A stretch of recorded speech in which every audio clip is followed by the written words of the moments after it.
I think it's fair to say on both of our behalves that like we are not the most obvious people to be speaking about like higher education, not because we are women of color, but because of the relationships that we each have individually with higher education. I am a Harvard College alum, but I will say this openly as an officer of the university, like I did not have a great experience at this institution because I was first generation before there was language for that. I was a closeted queer woman of color, and I didn't fit into the boxes that were sort of expected of a Harvard graduate. I think things are better now, and I'm very proud of the institution for how far it's come, but there are still issues, right? And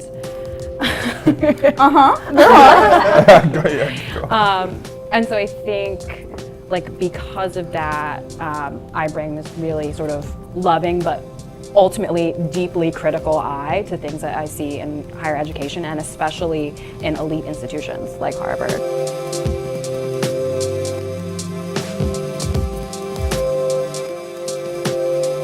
Well, yeah, thank you once again to everyone for coming here. I am a fan of all of my fellow panelists' podcasts. I really want to hear just everything that they have to say, which is why I listen to them all the time. So I'm going to, like I said, open up with just a couple of boilerplate questions so you can get to know a bit more about us and what we're trying to do as educators from the margins. Sorry. That was involuntary. So, I mean, maybe why don't we just, start at the end of the table and kind of work this way. I think the first question that I imagine a lot of people want to know is how did we get started? What did we want to accomplish when we kind of had the brain bubble to get these shows going? And what gaps do we see our shows filling, or what blind spots in the podcasting world, in discourses on higher ed, culture, history, academia, are we trying to fill? Let's start with first. I was trying to fill in the gap between giving up my company. I used to run a company in the UK, a thing called myvillage.com, which was Yelp before Yelp in the UK. And I gave it away. I sold it, but really I gave it away in 2011 because I realized I couldn't take it any further. And what kept me sane on the way to work when I was working for the company that bought my company was podcasts. And I realized I could do this because that's what I'd done at university. It was never supposed to be the end goal. I was never supposed to be in Boston 6-7 years later talking about this. This was going to keep me sane until I actually found a job. So when I find a job, then I'll actually know that this has actually been worthwhile, So the first thing I did was to regurgitate all the stories that my father, my mother, and the culture that they come from, because they're Jamaican. I'm born in England, but they were Jamaican immigrants, was to really just to tell their stories, because I didn't need to read about those in books because I knew it. I knew the story of how ska became reggae and how Jamaicans started hip hop. I did that. It worked really well. It was iTunes podcast of the week. I thought, this is easy. I'm going to do another podcast. So then I love politics, so I did Mid-Atlantic, because I'm in love with the idea of America. I'm not in love necessarily with the way it's turned out, but the idea of what you people have here is absolutely amazing. So I thought, I kind of quite like England. I'm British. Let's do a compare and contrast. That was Mid-Atlantic. That's been rattling on for some 6 years now. Then I said, well, that's easy. I've done that. I've got some downloads. Let's do a thing called Dum-de-Dum. I love a show called The Archers. The Archers is the longest running soap opera in the world. And as a black person, I'm not supposed to be into The Archers. It's a rural soap set in the countryside in England where people talk ooh-ah, and there's all about farms and sheep and stuff. And for me, it was part of teenage rebellion at the age of 14. At the age of 14, I didn't want to listen to commercial radio anymore. Radio 4 is our equivalent to NPR, or NPR is equivalent to Radio 4, because we came first, because we're British, of course. And it's the soap opera on that station, so I thought, let's talk about that, because there was a gap in the market. There was no podcast talking about it, and podcasts were now talking about things like Game of Thrones. I thought, why not? I'll talk about that. So I did Dum-de-Dum. Then I did Friday 15. It just goes on and on and on. So, it now provides me with just about a living.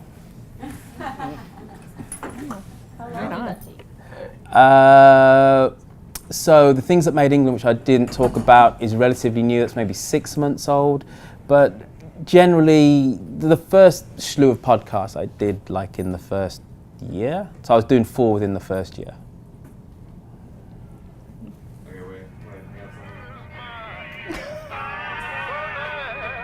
Okay, wait, let me lead into the Unfriendly background.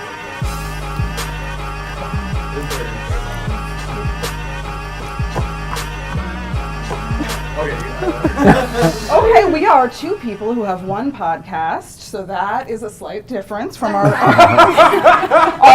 prolific. Yeah, we are bringing a different energy to the co-panelists. podcast space. Which story of how Should we we got start started? with how we met?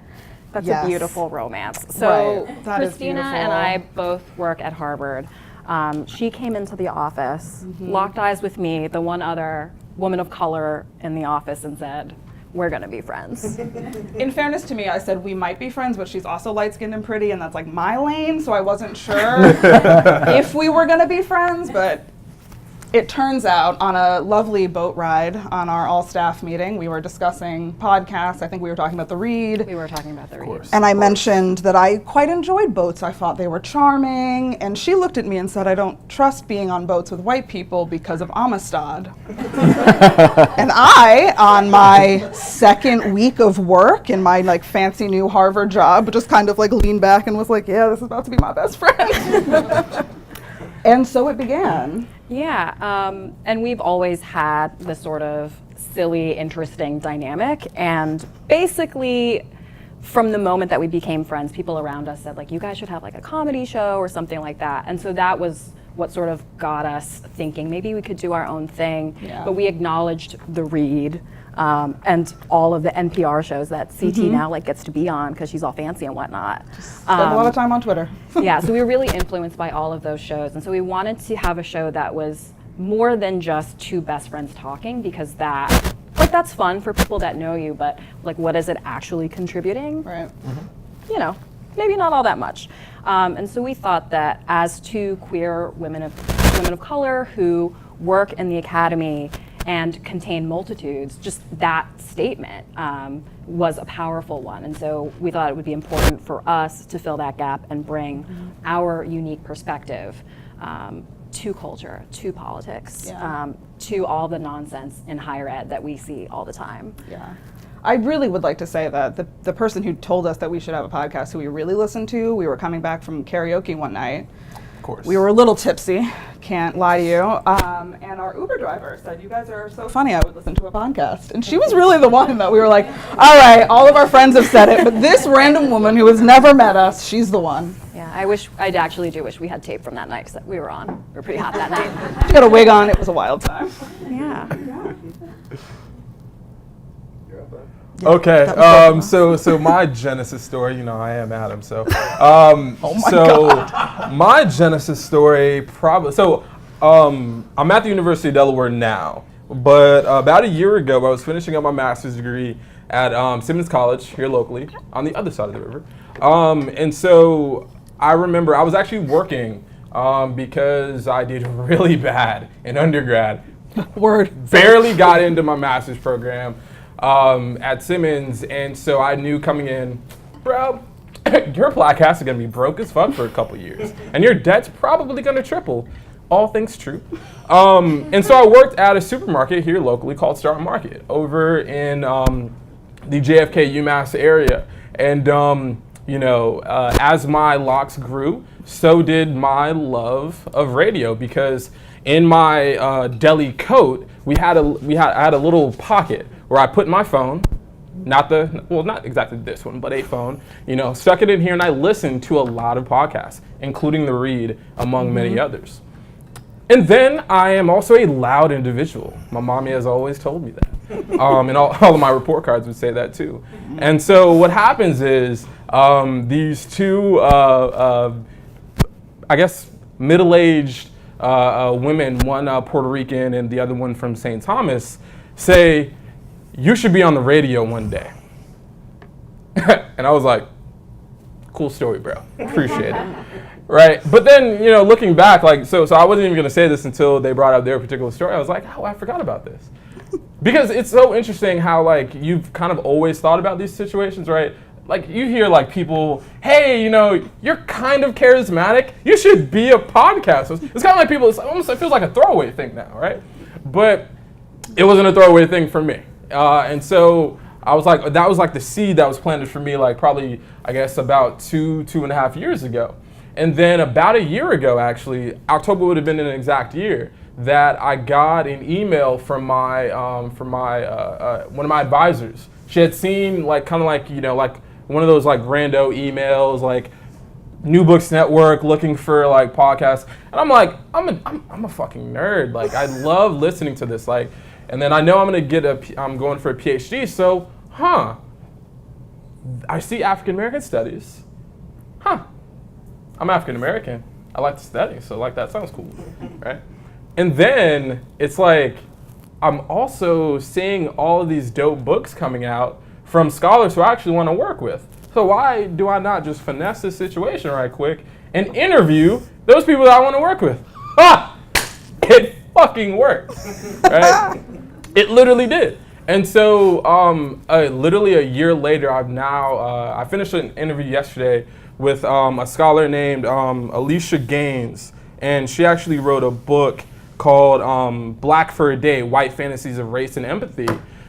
And I think that it's very interesting because like sometimes I'll meet people who have spoken to me, like, because I don't see the people that I interview, right? So it's kind of weird when people listen to me and then they see me in real life and it's like, oh, I didn't know that you were Black, right? Like that stuff actually happens, right? It's kind of crazy. But yeah, that's kind of like my origin story, and now 30 interviews deep, like it's like a thing now. People like send me free books. Like I wake up, there's the best. Like I wake up and there's a book at my like downstairs. I'm like, this is the fucking life, man. The dream. It's the dream. The dream. Man, you're presented at Harvard, you get free books. Yeah, man. Get to be with these folks, right? What the heck? You get to sit next to us. Right, like, what? Like, who would have thunk that, right? Right. So, let's see. Working people kind of had like two major influences converging at the right time. So I would say on coming from one direction, you know, I've been in the kind of like internet left writing scene for a few years now, and for anyone who follows that scene, I'm sure you already know, it's fucking exhausting. It's just drenched with personal vendettas, just endless self-congratulation, and everything kind of ends up being driven towards this bedrock of like one's personal fiefdom, you know, like an individual popularity as a tastemaker or what have you. And so that was never what I wanted out of the whole writing process. You know, I was growing increasingly more frustrated with the disconnect between my academic work and my family, where I come from, my friends. I'd always been good at, you know, the code switching, but it was like after a while it just felt like, why am I switching back to this one in the first place, when it feels just so contained and so useless when I go home. So that's why I started doing public writing, and then like the kind of limits of leftist public writing as they exist right now were kind of getting to me. At the same time, you know, I started grad school 6 years ago. And during my first year, my folks lost their house. And I mean, like, we had lost everything since the recession. Before I got to grad school, I was working in like warehouses and factories, including one where our job was to be in full hazmat gear and sift through the soiled laundry from hospitals. And the smell is still something that keeps me up. And so I had all this fresh in my head going back to, you know, the ivory tower.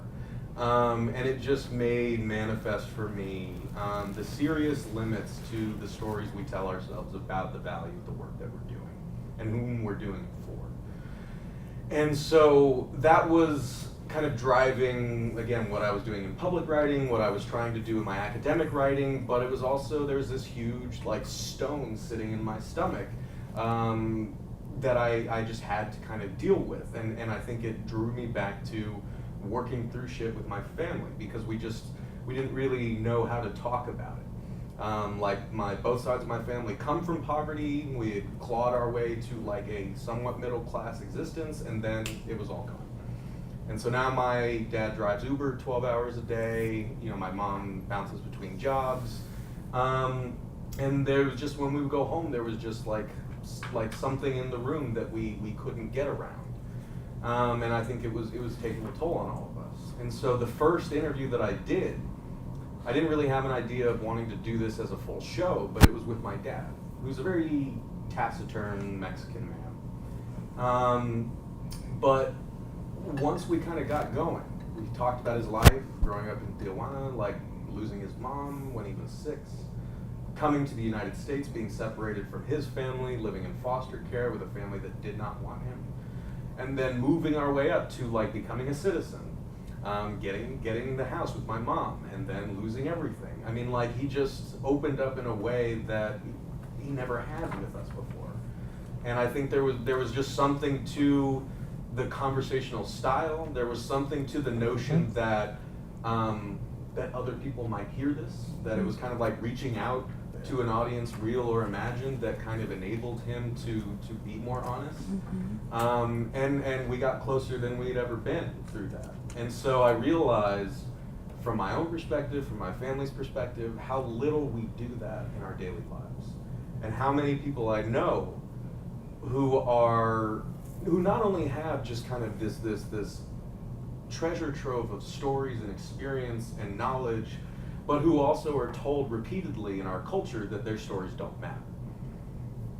And that we, in turn, recede into ourselves. And we become more isolated from each other. And we start to convince ourselves that they don't. And we start to convince ourselves that it's just us going through this. And so, you know, I think, just to add one final point, one of the things that allowed my dad to do this was that while driving Uber, he was getting into conversations with other workers. Right? He was talking to folks and realizing, oh, I'm driving a 65-year-old woman to her 3rd job.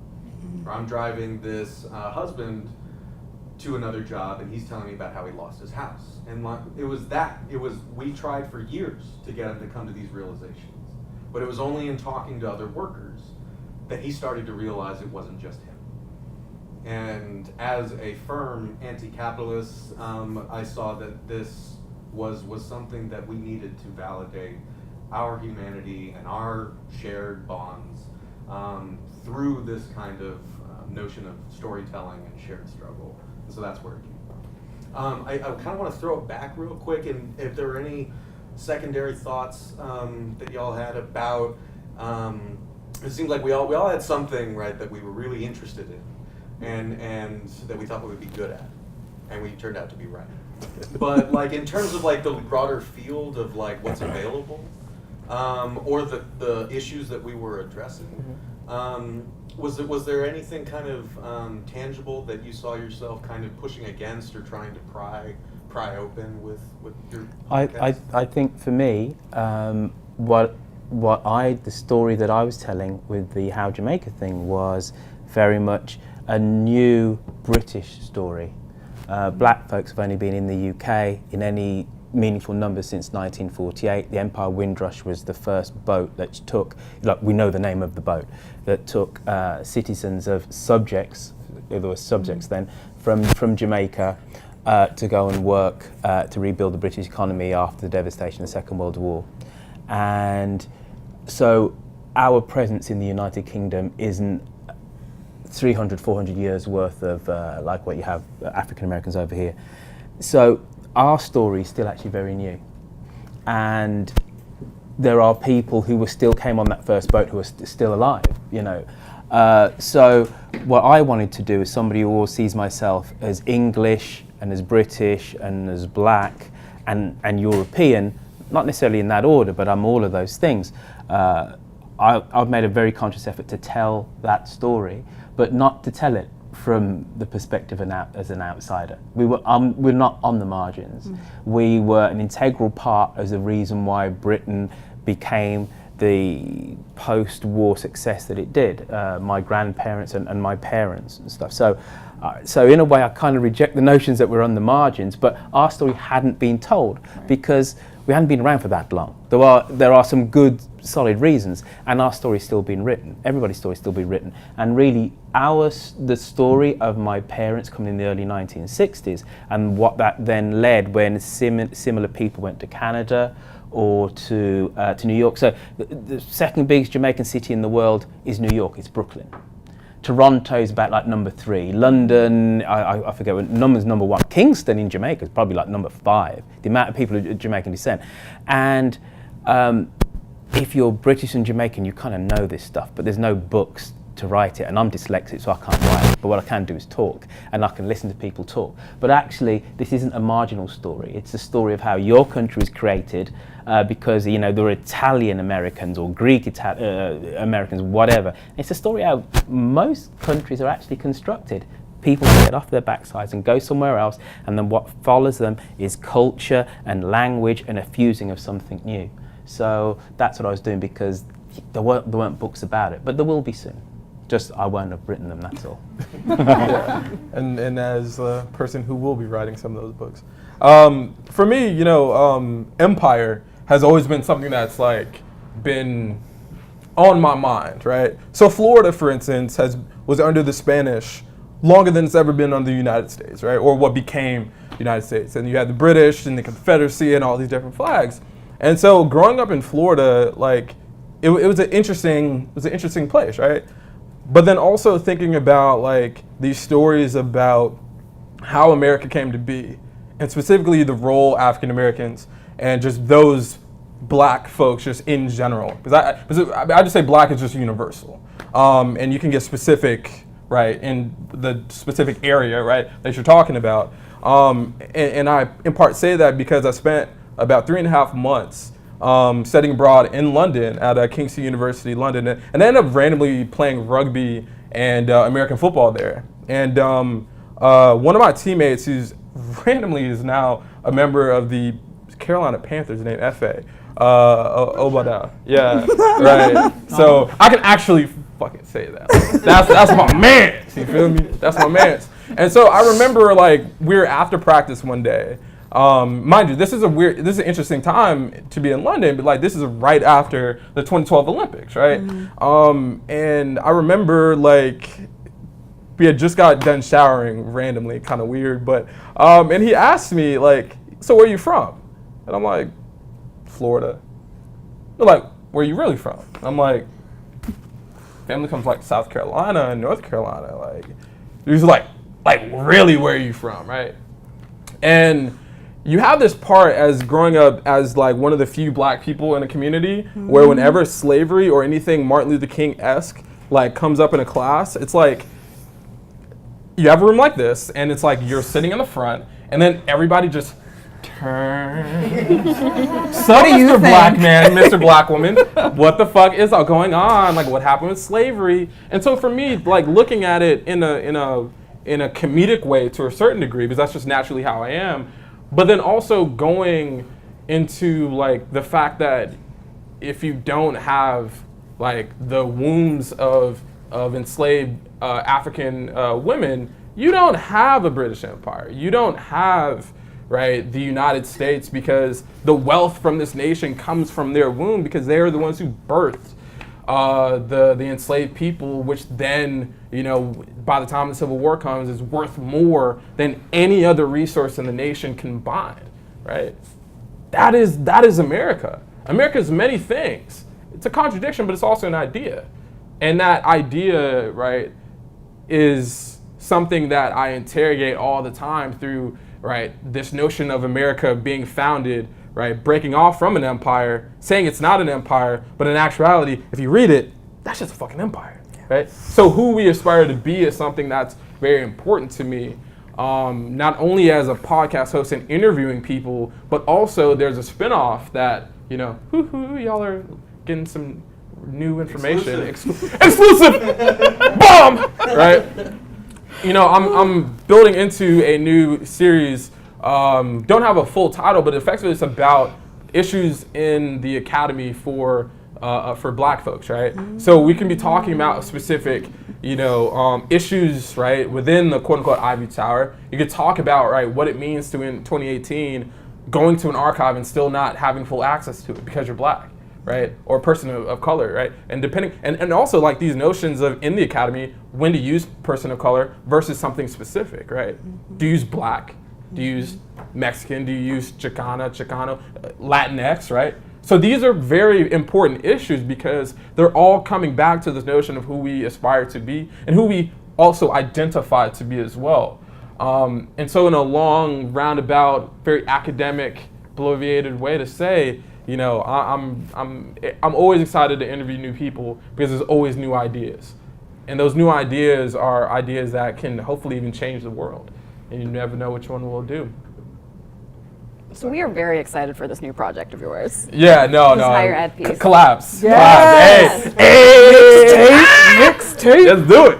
So I think it's fair to say on both of our behalves that like we are not the most obvious people to be speaking about like higher education, not because we are women of color, but because of the relationships that we each have individually with higher education. I'm a Harvard College alum, but I will say this openly as an officer of the university, like I did not have a great experience at this institution because I was first generation before there was language for that. I was a closeted queer woman of color, and I didn't fit into the boxes that were sort of expected of a Harvard graduate. I think things are better now, and I'm very proud of the institution for how far it's come, but there are still issues, right? And There are.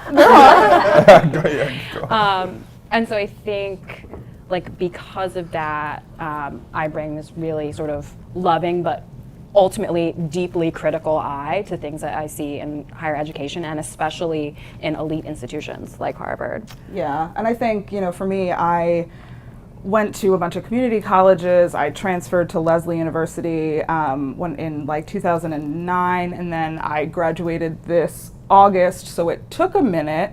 I took like 6 years off, did not tell my parents, sorry about that, guys. And they don't listen to stuff. I've had like a really interesting journey trying to navigate what my feelings about higher ed, how I fit in higher ed, what I do when I am there. I had a lot of issues that like Kamille, I had struggled with depression and anxiety. I was really lately diagnosed with ADHD, which was a large help, but not having a community or a space to ask for those things as a similarly closeted queer woman of color in a higher ed space was really challenging. And I think because we both work in the higher ed space and we're both fiercely protective of it in a way because we care about it so much. And we have seen like how the sausage gets made. It's like gross. I used to work in financial aid. That shit's nasty. And working at the Graduate School of Arts and Sciences, we're really protective of our PhDs. So if you are doing a PhD or interested in doing a PhD, thank you. What you do is essential to higher education as it is set up in this country, which is kind of a problem. Like we're putting all this teaching burden on people who don't have teaching training, who are not actually being like paid a salary. We're Right. getting spat out into a shitty job market. Exactly. Yeah, and we have a Exactly. hard time talking about what careers look like for PhDs that aren't academic. That's a hard thing for the academy to even consider. We only recently has, our school started to say, maybe we should have some sort of professional development conversations that aren't specifically about academia because maybe all of our students aren't going into academia because have you heard that there are no jobs in academia? Yes, welcome to 2012. Hello, guys.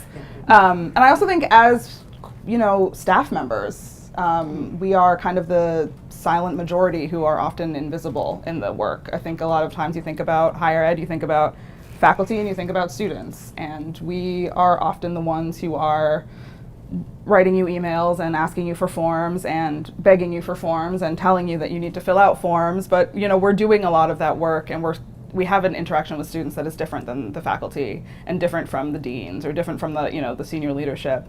And I think we wanted to kind of create a space where we could rant about that and also maybe make some salient points if we're feeling good. And do all of that and like, as I like to say, put our own stank on it. Facts. Meaning, She does love to put stank on it. It's her version of saison. yeah, a little saison on it.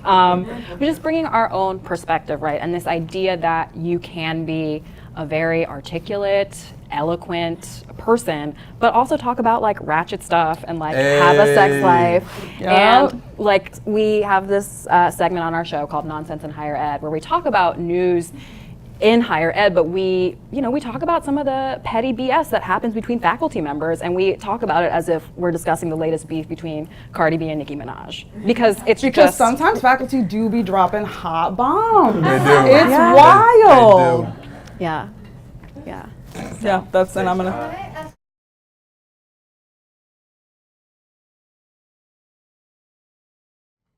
Because you are talking about being a staff member, and I'm thinking about ownership and copywriting. And I know faculty policies are very different than staff policies. So talk to me about ownership and copyright in the work that you're creating. You're producing it on campus, off campus. Have you thought about it? Have we thought about it? Interesting. There was a period of time where we pretended that we worked at a university in Cambridge that was not Tufts, but you know. And we are pretty, I think we've been less cagey as of late about talking about Harvard specifically. Yeah, and Harvard has been in the news so much that it's just been impossible to Not talk about it. talk about That it. was sort of how we navigated it, is we just didn't talk about Harvard. Yeah. But now I think the show's been going on for 3 years. We have come out to our respective bosses about doing this podcast. We've dropped the bombs.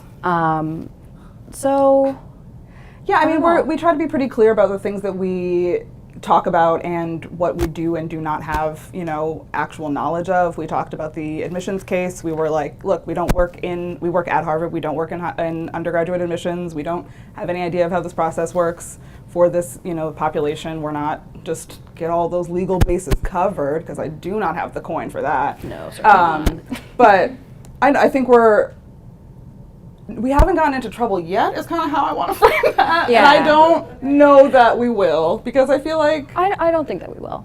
I say that now. But because I am an alum as well, I often put that hat on when I'm speaking about things in the university. And we also don't talk about our specific job. So I do international strategy things. I do student affairs stuff at a graduate school. But yeah, we don't talk about, our specific offices or specific we don't talk about specific faculty members, because That's too messy. that's too on the Nicki Minaj side of the Cardi B beef, and we don't want to be over there. So yeah, that's kind of how we navigate that. Working so far. Yeah, it's just coconut oil and a prayer. That's really how we're navigating it. It is a tough question though, because I think for most of us the answer would be like you said, well, I haven't gotten in trouble yet. Yeah. But when it happens, I'm sure we're gonna be like, oh fuck, I should have done something, because this is actually something that because the podcast is new, the writing and the organizing is not, right? And Right. so now being on the job market, it's I've been comfortably moving, for the past few years as a thorn in the side of the university, and I've comfortably nestled there. But now, at least twice on the job market, I've gotten a little email from someone being like, hey, you're not going to get Fox News on our ass at some point, are you? Or or are you going to cause a publicity problem for us? Or are you going to keep railing on about the neoliberalization of higher ed when you're here? And I was like, props. But yeah, I mean, I guess if anyone has advice on how we should do better at that, we're open. I think that's, and also once you, so we're talking about all of this, and then you add Twitter, right? Yeah. And then you add Twitter to the shit, and it's that's a hot ass skillet, man. And somebody might get popped with that grease, and it ain't the one that's gonna be for your scalp. So for me, when I think about for instance, to give an example, whenever I have a conversation with folks, I was talking about with the book about the Black for a Day, and we're mind you, the interview was yesterday, and yesterday was the day after Halloween, and the whole Megyn Kelly blackface shit. How are you 40 plus years old, and oh my gosh, blackface was totally cool. But then again, like you read about blackfaces happening in the 60s, 70s, 80s, 90s, 20s, and then, it's actually not surprising, right? But then you talk about Trump, then you talk about, because I think that's the thing that a lot of folks in the culture have to really, like, the margin culture, right? We have to really decide, right, how. I heard Brittany Cooper of Eloquent Rage fame and the and the Crunk Feminist Collective fame as well say that she chose before tenure that she was going to be radical, right? And so that was a personal decision that she made. And has she received like blowback from it? I'm sure, right? But then also she's still here, you know, standing with tenure and still throwing shots and, you know, doing her thing. And so like as someone in, you know, first year PhD and I guess now fourth year in graduate school, it took a little while. I told you I was broke. And so, you know, at 26, like these situations, like for me, I have to think about, right? I actually, to give you an actual specific example, I was talking shit on Twitter because I also work for the National Park Service too. That's another hat. And so I work actually with a project called the Appalachian Experience Project, and Appalachian being the melding of Appalachian and African.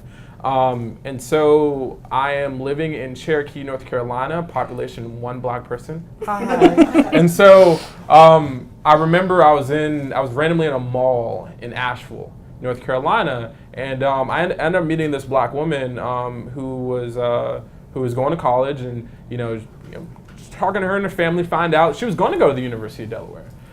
She ended up going to the University of North Carolina, Greensboro, because she felt that when she went to the University of Delaware for her visit, that the only black people that she saw were the people that were not staff, but were like the custodial staff, right, specifically. And she felt like, I don't want to go to an institution where that's the only black face that I see. Now, obviously, there are other black faces. Hi. And so, right, there are others, but I'm letting her voice speak on her own behalf. And I put that on Twitter. And I was like, yeah, apparently this school fucking sucks at this, right? Right? You can have a Black American or Africana Studies department, but if we're only in if this is the department space at a university that has that DuPont money, the fuck? Are you kidding me? That's just fucking ridiculous, right? And so I put that on Twitter. It's like, this is disgusting. This is vile. And yet I'm still coming because y'all dropping that cash, right?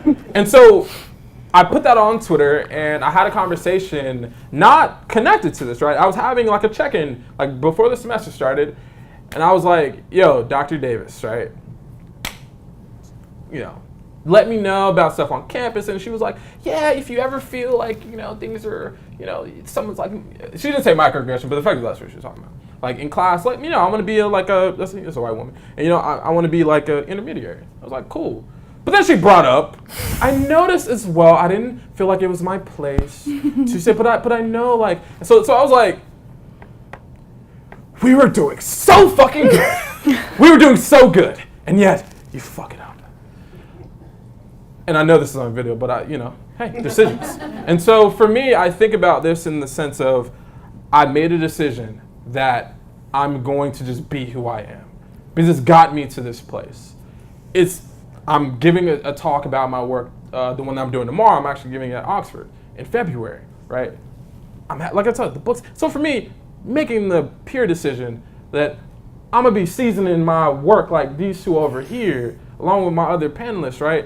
Because we all decided in different ways that we're just gonna exude who we are, even if we might have Fox News beating down our block, which shouldn't that kind of be like a badge of honor? But you know, that ain't my decision.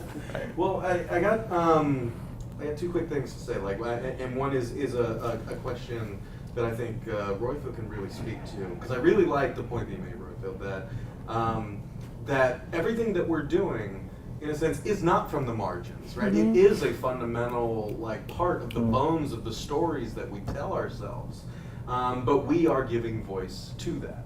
from the administrative side, from our own experience, from the side of history, American history, America as an idea, from transatlantic histories and the history of England, and for me, for notions of what the working class is and how they live their lives.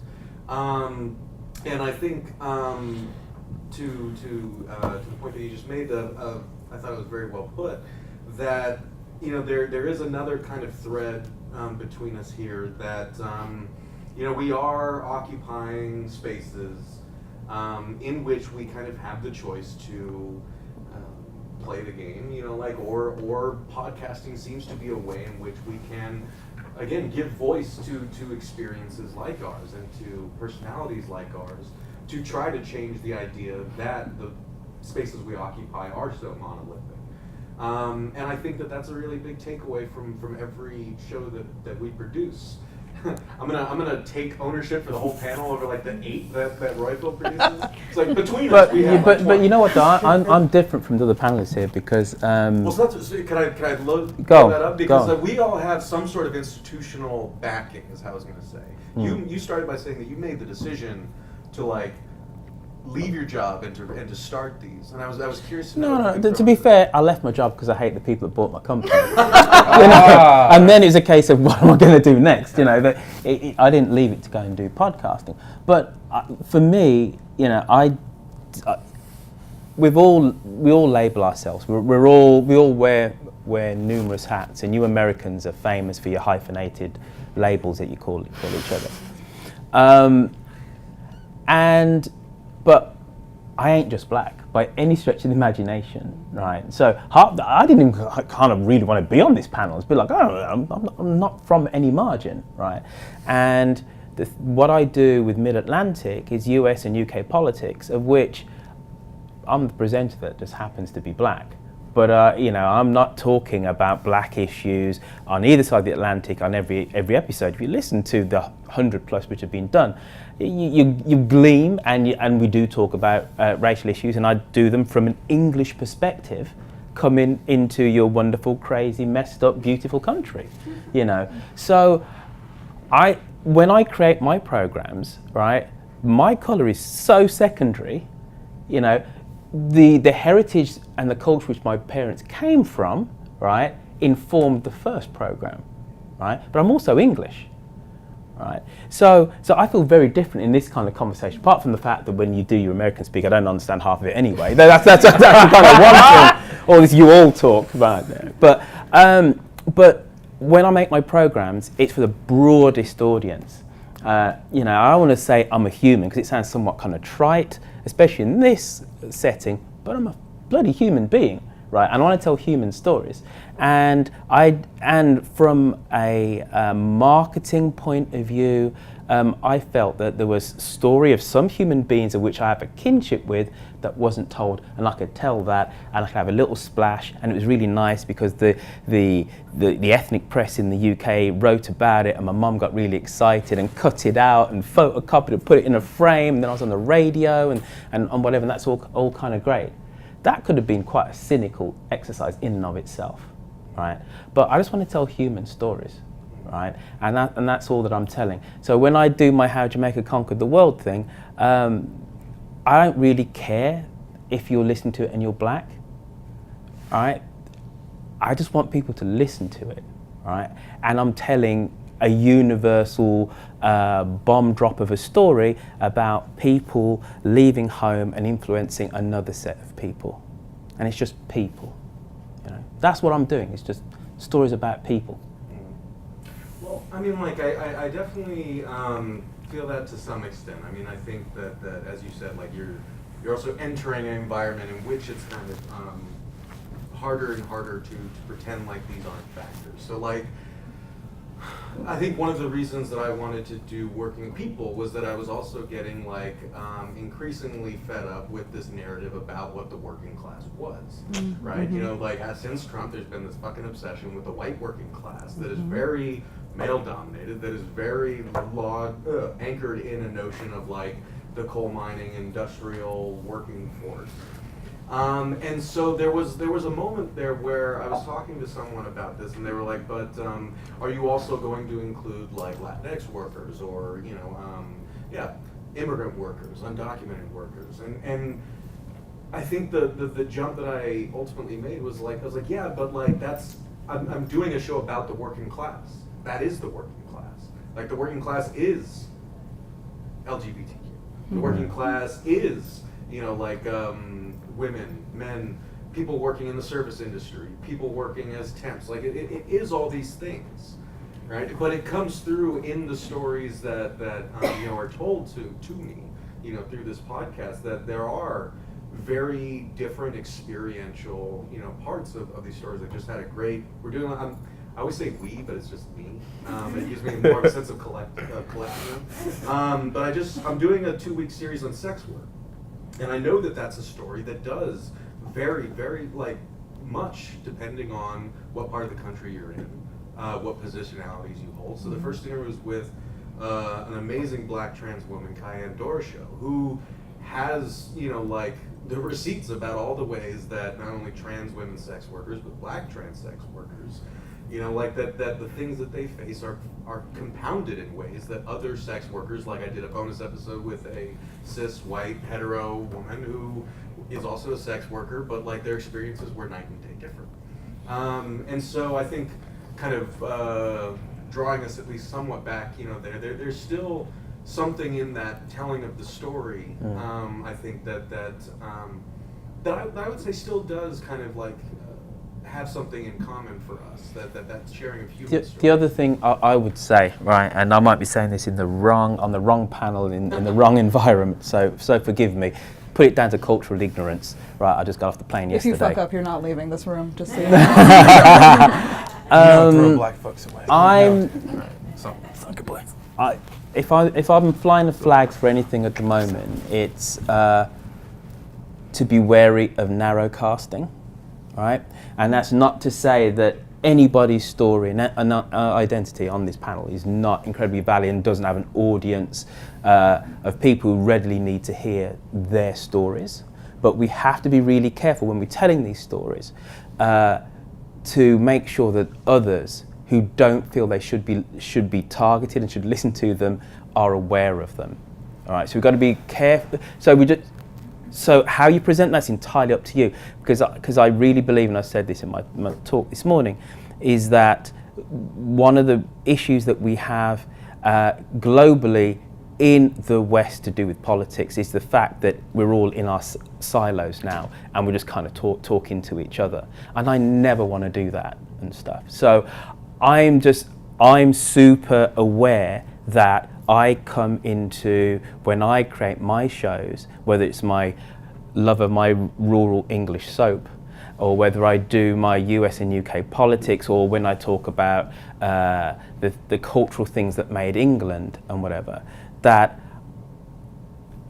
if the label that you put on that show is that kind of sounds a bit kind of white and middle class, I then talk about ska and reggae as something which has made England and sent reggae out into the world. Bob Marley came to London and got signed by Chris Blackwell in London, and that gave him his platform then to go throughout the world. Bob Marley spoke in English, and that's the reason why the Amsterdam football fans sing Three Little Birds at the start of every football match, because of Bob Marley and what he meant politically, and that kind of made England. So I do my own way of subverting and to try and show that, but ultimately I don't want to get into the business of just saying I'm just this and I'm just that, I'm just speaking to people like me, because the world's going to go to fucking rack and ruin if we keep doing that.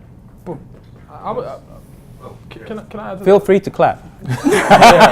Yeah, well, I also think too, like, in any story that you tell, whether it's an academic one in a book, whether it's a public history one, no matter what, audience is everything, right? And so how you create your story largely is based upon who you think your audience is going to be. And so, like, to give you I always make pop culture references, either through music or just through, like, TV shows. And so, like, Issa Rae's Insecure, I think, is a perfect example. She said it from the very beginning. This show is by and for black women. So other people can watch, other people can experience it, other people can laugh, mostly. But it is, for us, by us, right? Being black women, and other people can experience it, right? It's like Halloween. People were, people put on, like a Shuri, right? The sister, right, of T'Challa in Black Panther. They put on her outfit, but they didn't do blackface, right? Because you realize, like, I really liked her character, but I'm not going to exude it to that particular degree, right? And to essentially bastardize the character. But then also, for me, something that I wore a shirt also from Issa Rae that says, I'm rooting for everybody black. And I remember going to church here locally and having an old black dude being like, well, what about it? Skin folk ain't always your kinfolk. And I'm like, well, I might be talking to one of them. But effectively me saying that it is okay for me to say that my program, though it's within the Greater New Books Network, I can't, and this is a personal decision, I realize it is okay for me to say that my program and a lot of the work that I do it's for black folks, right? But it may be for and about, with also, white authors obviously authoring many of the books too, but it's also realizing that for me, it's okay, right? It's an okay thing to rep that. And it's not as a way to marginalize anybody else, but it's more of a way to adhere to where I come from, and also to, I wear it everywhere, though I'm wearing a Caucasian's jacket, right? Because I'm not Caucasian. Yeah. We had a hand up here. Yeah, sorry about that. And my question is relevant to what both of you are speaking to, and I would like to hear from all of the panelists. When you think about an audience, exactly for whom are you producing the content that you're producing with your podcast? And also, like, if you think, and I don't know, and I would also like to know if you see podcasting as profitable. In your cases, I have heard, went to other panels, and there are a lot of people that say they do. I wonder, is there a difference on the way that people of color are presenting or producing their podcasts, and are they profitable for people like us? Yeah. So we say constantly about our show, this shit is free. Therefore, we will do whatever we damn well please. True. The show is called the Unfriendly Black Hotties, which is not a thing that we came up with. That is a Mean Girls reference. Very much so that's is, like a yes. wink and a nod to the kind of people that we're talking to. And I was also just thinking of this now. The Unfriendly Black Hotties, even in the movie, don't self-identify that way. That's something that they get called by a white observer. Mm-hmm. So Yeah. it goes deep. It does. It And I was goes also deep. thinking about, like, our audience is very white. Primarily white librarians. Like, we Which we are, say with love. we love white librarians. If you know any, dap them up for us. But our audience is incredibly white, and we acknowledge it occasionally in Yeah. the show. Occasionally we'll have like episodes where we talk about our hair or something, and we have to be like, for all you white Explanatory librarians, comma. here is what. Yeah. Explanatory comment. Right. Here's what we mean by when we say wrapping my hair versus, all of that stuff. But yeah, I don't know that we ever really went out with the intention of like, oh, we're gonna have specifically black folks listen to this show, or specifically we were like, we want to talk a bunch of shit and say some stuff, and who listens is gonna be who listens. Yeah, and I think in the beginning our view was very much like, if we only are talking to our own friends who live across the country who we don't get to see that often, then this will have been worth it. Yeah. But then we found that we actually had some things on our hearts and on our spirits that we really wanted to speak to. And so when we started the podcast, I think, how long had Call Your Girlfriend been going on? A while, 2-3 years maybe. And then another round started, Probably about 6 months in. yeah, like contemporaneous. So I think And that net- podcast that should not be named ever. our enemies, Two Dope Queens. For no real reason, they're just our enemies. Well, no, so the reason that they are our enemies is because they felt like the black girl podcast that just like came down from a network and was like, here, these are the black women that you should listen to. And it was like, where have you been since since the read. Yeah, really. I mean, that was the genesis of all of it. So we I have heard them on little- a Radio Lab commercial, and I was like, I hate this. This is not my favorite thing. I don't like what you guys are doing here. No, this is not for me. But I mention all those things to say, like, when we started podcasting, the environment in terms of Black women podcasters is not what it is today. Yeah. Where you have some things to choose from, and even in terms of like queer podcasts, like there was no Nancy, there was no Las Culturistas, there was no Food for Thought, and so we were really trying to create our own space. For that, yeah. And I think that was really what we were trying to do, but like kind of before anything else. Yeah. And I think we even to that point, you know, we knew that there was this huge gap and this dearth of podcasts for people like us, and we still, you know, with every other white guy named Chad being like, oh yeah, me and my 4 friends have a podcast, we still had this moment where we're like, well, what are we going to add to the conversation? Like, what are our voices really missing? Because it's just one of those kinds of those learned things that, you know, you've got your 2 Black podcasts, like you're all set now. Yeah, which was why it was so powerful to have people say, hey, like, I want to hear you guys talking, like I want more of that, and feeling like we could take up that space, and that we did actually have, you know, that we were actually, you know, filling a void. Yeah. Your go for it. Your question was also about, can you make a living at it? Was it profitable? Yeah. Just very quickly, with me, I'm stupid, right? And I've missed so many opportunities, but now I kind of eke a living. Otherwise, I couldn't physically be here. So I'm with an agency called Acast, and what they do is they do pre, mid, and post-roll ads. And so that it's just like radio type ads, and then they also put to me the opportunity on occasion to run sponsorships, host reads, you know, Casper beds, that kind of nonsense. Then I put together a podcast network, of which one of the members of the network is here, Tom. So there's primarily that's kind of history. It's a history. It's an intelligent speech, but it's kind of history podcast network.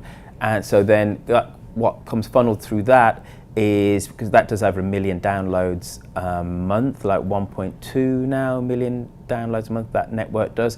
So the various podcast members of that have advertising inquiries. They come in, then they push them on to me. So I have a little bit of that, and then it goes into the wider Agora network feed, and then also they take their share. Then I do Patreon, which does okay, and then with my Dum De Dum show, I do live shows. So we did one in my hometown of Birmingham about 3 weeks ago. Done a live one in London. I do meetups in San Francisco and Toronto. We did one in Newcastle. Blah blah blah blah blah. Right, but I've got to hustle hard. You know, it ain't like none of these one things in and of themselves bring in enough money. So I've always got to be doing this and doing that. It's like juggling a whole load of balls and stuff. But it's just about making it work now. So I can do my passions and talk about politics and speak to this woman who's running for state election in Alabama, and then when I listen to the show after it's been published, there's a little ad, and I know I'm going to get 5 cents from that, but then it adds up because you're doing 20,000 downloads of that, and whatever. So it's just about working. So I have one thing to add to that, but we also have a question. Did you want to? Yeah, it's question/observation. I think it was interesting that you came in and said, I don't even like the name of the panel, because it appears to me that often, to Adam's point, that anyone of color or ethnicity or different country are often asked to represent that, whatever that flag is they think that you have over your head. And if this is, if it was an entirely white male panel that we're talking about race relations, would people say, what do people from Oklahoma, where you're from, really think about? Like the same, I guess what I'm saying is observationally, I feel as though you all struggle with that expectation of representation, and either walk into it or struggle with it constantly in terms of who your audience is, what you're speaking about, and it, it's yet another sort of injustice that is actually asked of you in the creation of your work. And it sounds like that's just a daily struggle for you. Is that wrong on my part to assume that? Well, I'll say this. Hey, this country is built by, off the backs of enslaved African people. So to me, benefiting from it ain't a benefit. It's more of like something worked for down a generation, many. And so for me, I always think that how I think about taking up space, especially in academia, because like I can say I have benefited from running into those fires of looking for that particular diversity, and also like how do you quantify diversity, right? Are you, and this is just like trying to answer the question. Also, it's like that diversity lawn photo that is put on all of the published materials that universities do, when it's like the population of black people at the university is like 2% and like 1.5 are on that lawn, right? Like what does that mean? And also how I was thinking about commodities, and so I think about like one particular person can be black, they can be black, international, they can come from a family of like under $40,000, right? That's another tick, so thinking about all of the ways that a single individual can like represent across a large base that can then help the university. But then I'm like, I also feel like if the opportunities are there, I would be a fool, and my mother would probably smack me if I did not take advantage of those opportunities. So are there times where I do feel kind of finicky about the fact that, I am quote unquote being used? The question is not necessarily about being used, but it's like, do I know about it happening? Because if I don't know about it happening, that's different than if I know and I'm actually still, quote unquote, okay with it, because I feel that if the opportunity is there, then why not benefit from it?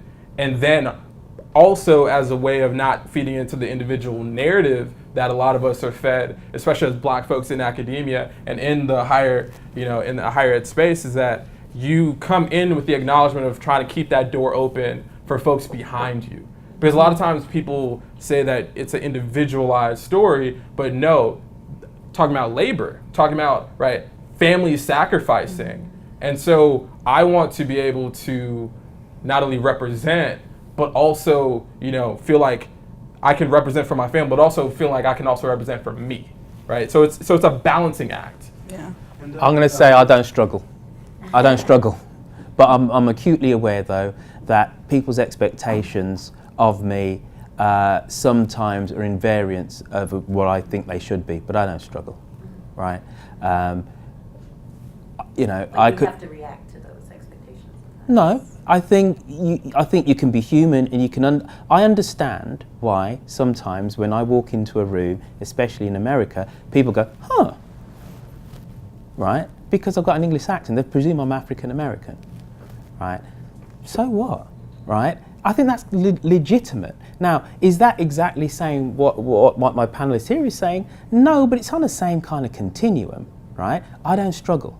I do my white little, fundamentally, it's a white show about farming, and the meetup which we did the other day in Birmingham, I took a group of listeners, there's 40 of my listeners, to the BBC studios where it's recorded.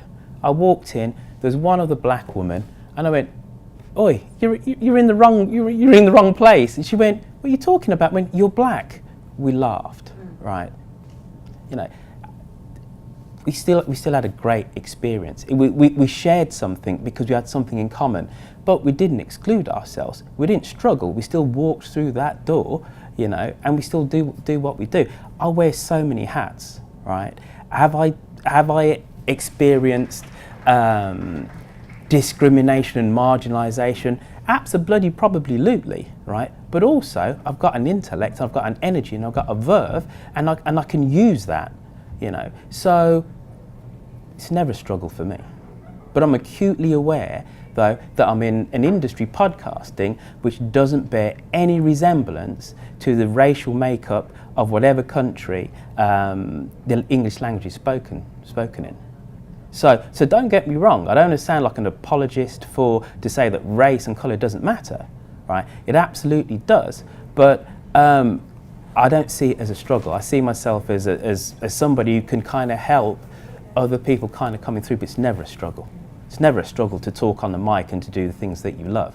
And actually people pay me to do stuff which I'd actually do for free. I fundamentally don't think I work for a living. It's a great situation to be in. So, I know we got to break up, but I've been trying to make this point for 30 minutes, so I just want to make it real quick. Get in there! But I think another way to approach that question, which we didn't get too much of a chance to do, is to think about not just us or whom we're addressing, but the audiences we're trying to create, the publics we're trying to envision and speak to and draw people into. Like it's, this kind of interpolation that makes people realize that they have more in common with the stories that are being shared than they thought. And this was something that was very much a part of like Working People, and that I do think is part of our respective projects.